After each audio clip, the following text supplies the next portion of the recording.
इकबाल जल्दी जल्दी निभा के लिए केक बना रहा था। दरअसल आज निभा का बर्थडे था। इकबाल ने अपने ऑफिस से छुट्टी ले ली थी। वह निभा को सरप्राइज देना चाहता था। उस दिन निभा की पसंद का खाना बनाया था, पूरा घर सजाया था और निभा के लिए एक खूबसूरत सी ड्रेस भी खरीदी थी। आज की शाम वह निभा के लिए यादगार बना देना चाहता था। शाम में जब निभा घर लौटी तो इकबाल ने दरवाज़ा खोला।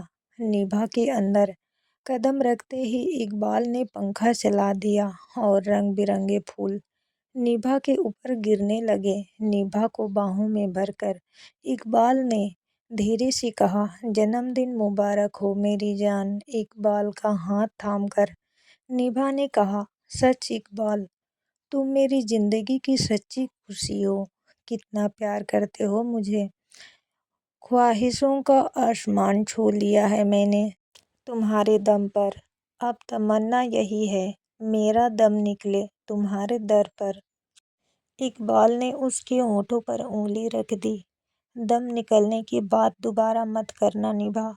तुमने मेरी जिंदगी हो, तुम्हारे बिना मैं अधूरा हूँ। केक काटकर और गिफ्ट देकर जब इकबाल ने अपने हाथों से तैयार किया हुआ खाना डाइनिंग टेबल पर सजाया तो निभा की आंखों में आंसू आ गए। इतना प्यार मत करो मुझसे इकबाल। हम लिविंग में रहते हैं मगर तुम तो मुझे पत्नी से ज़्यादा मान देते हो। हमारा धर्म एक नहीं पर तुमने प्यार को ही धर्म बना दिया। मेरे त्योहार तुम मनाते हो, मेरे रिवाज तुम निभाते हो, मेरा दिल हर बात तुम चुराते हो। कब तक चलेगा ऐसा, जब तक धरती पर मैं हूँ और आसमान में चांद है। दोनों एक दूसरे की बाहों में खो गए थे। धर्म, जाति, ऊंच नीच, भाषा, संस्कृति जैसे हर बंधन से आज़ाद उनका प्यार पिछले 5 सालों से परवान चढ़ रहा था। 5 साल पहले एक कॉमन फ्रेंड की पार्टी में दोनों मिले थे। उस वक्त दोनों ही दिल्ली में नए थे और जॉब भी नई नई थी। समय के साथ साथ दोनों के बीच अच्छी दोस्ती हो गई। एक दूसरे के विचार और व्यवहार से प्रभावित इकबाल और निभा धीरे धीरे करीब आने लगे थे। दोनों के बीच दूरियां सिमटने लगी और फिर दोनों अलग अलग घर छोड़कर एक ही घर में शिफ्ट हो गए। किराया तो बचा ही, जीवन को नई खुशियाँ भी मिली। जल्दी ही दोनों ने मिलकर एक फ्लैट किस्तों पर ले लिया। दोनों मिलकर मकान की किस्त भी देते और घर के दूसरे खर्चे भी करते। दोनों के बीच प्यार गहरा होता गया। रिश्ता गहरा हुआ तो दोनों ने घर वालों को बताने की सोची। इकबाल के घर वालों में केवल माँ थी जो बहुत सीधी थी। वह तुरंत मान गई थी। मगर निभा के यहाँ स्थित विपरीत थी। उसके पिता इलाहाबाद के जाने माने उद्योगपति थे। शहर में अपनी कोठी थी, 3-4 फैक्ट्रियाँ थी, 100 से ज़्यादा मजदूर काम करते थे। उनकी सनो शौकत ही अलग थी। पैसों की कोई कमी नहीं थी, पर पति पत्नी दोनों ही अव्वल दर्जे के धार्मिक और कट्टर मिजाज थे। माँ अक्सर ही धार्मिक कार्यक्रमों में शरीक हुआ करती थी। धर्म की तो बात ही अलग है। यहाँ तो जाति के साथ साथ गोत्र, वर्ण, कुंडली सब कुछ देखा जाता था। ऐसे में निभा को हिम्मत ही नहीं हो रही थी कि वह घर वालों से कुछ कहे। एक बार दिवाली की छुट्टियों में जब वह घर गई तो उसे शादी के लिए योग्य लड़कों की तस्वीरें दिखाई गई। निभा ने तब पिता से सवाल किया, पापा क्या मैं अपनी पसंद के लड़के से शादी नहीं कर सकती? पापा ने गुस्से से उसकी तरफ देखा। तब तक माँ ने उन्हें चुप रहने का इशारा किया और बोली, देख बेटा, तू अपनी पसंद की शादी करने को तो कर सकती है, पर इतना ध्यान रखना कि लड़का अपने धर्म, अपनी जाति और अपनी हैसियत का होना चाहिए। थोड़ा भी इधर उधर हम स्वीकार नहीं करेंगे। इसलिए प्यार करना भी है तो आंखें खोलकर, वरना तू तो जानती ही है गोलियां चल जाएगी। जी माँ, कहकर निभा खामोश हो गई। उसे पता था कि इकबाल के बारे में बताकर वह खुद ही अपने पैर पर कुल्हाड़ी दे मारेगी, इसलिए उसने रिश्ते का सच छिपाए रखना ही उचित समझा। वक्त इसी तरह बीतता रहा। एक दिन सुबह निभा बड़ी परेशान सी बालकनी में खड़ी थी। इकबाल ने पीछे से उसे बाहों में भरते हुए पूछा, हमारी बेगम के चेहरे पर उदासी के बादल क्यों छाए हुए हैं? निभा ने खुद को छुड़ाते हुए परेशान स्वर में कहा, क्योंकि आपके शहजादे दुनिया में आने के लिए निकल चुके हैं क्या?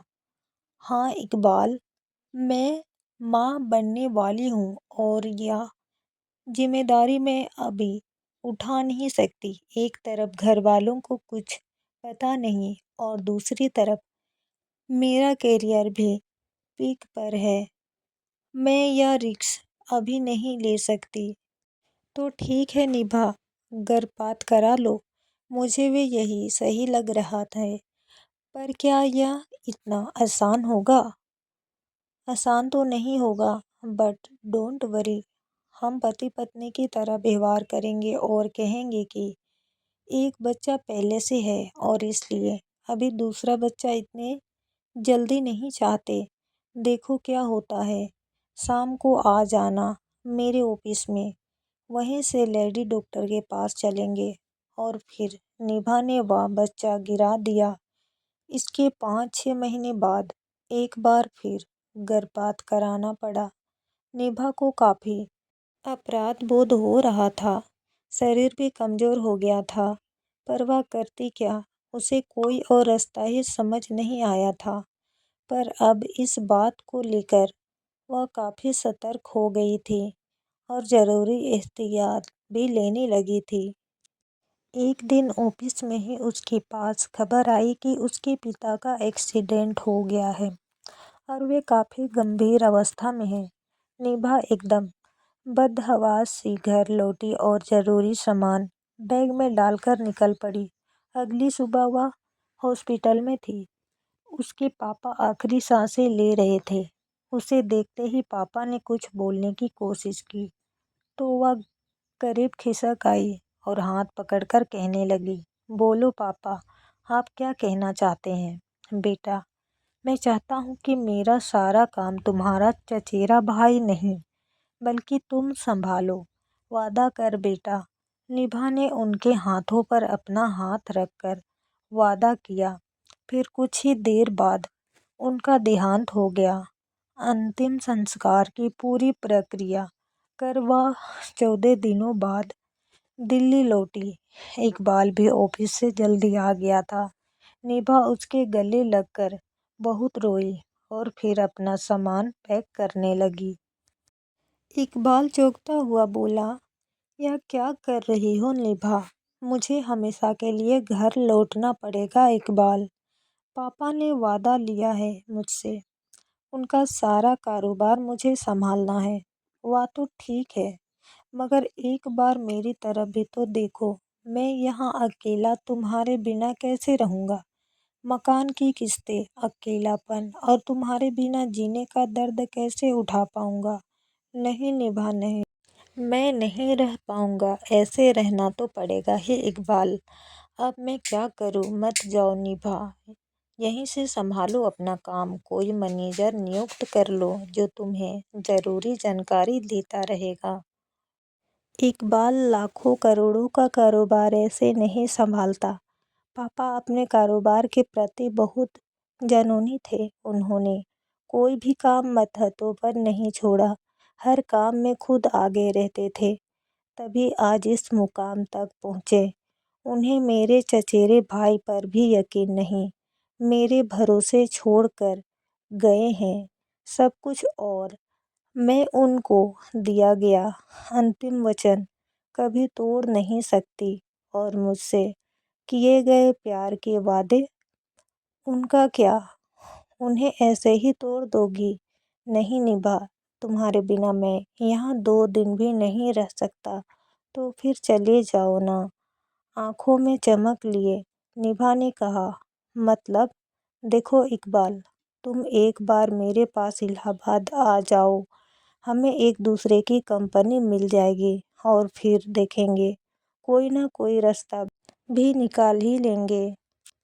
फिर क्या था, 10 दिन के अंदर ही इकबाल इलाहाबाद पहुंच गया। दोनों ने एक होटल में मुलाकात कर आगे की योजना तैयार की। अगली सुबह इकबाल मैनेजर बनकर निभा के घर में खड़ा था। निभा ने अपनी माँ से इकबाल का परिचय कराया। माँ, यह बाला है, हमारे नए मैनेजर।